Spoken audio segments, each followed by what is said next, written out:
Time now for Better Money. Today we're talking about how a Donald Trump presidency might impact your personal finances. Eric Hogarth, a certified financial planner and partner at Johnson Brunetti, is with us as people now are digesting the news and wondering how it's going to affect their wallet.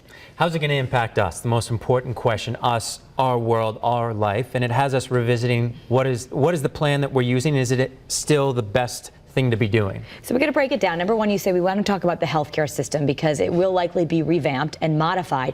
So retirees especially need to be willing to adjust their plans. The reality is the growing cost of healthcare is huge. What is it going to cost? Oh, we don't know more. So there will be changes. We don't know what they are yet, but we've got to account that there will be some adjustments, and we have to factor that into whatever plan it is we're using. Household wages should rise if Trump is successful at fulfilling his promises and creating more jobs, certainly something he ran on.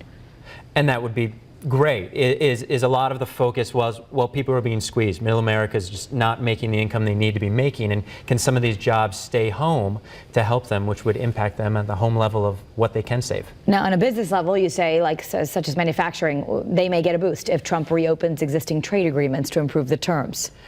A lot of the focus has been that as things exist now, it's putting the U.S. in a disadvantaged place. If they can improve that, if he can improve that, that would benefit any working American, which would be good. So the reality, though, is people might get nervous about change. The reality, though, is since World War II, stocks have gained under every president, Democrat or Republican, except Nixon and Bush. And we're talking about Bush number 43, the latter.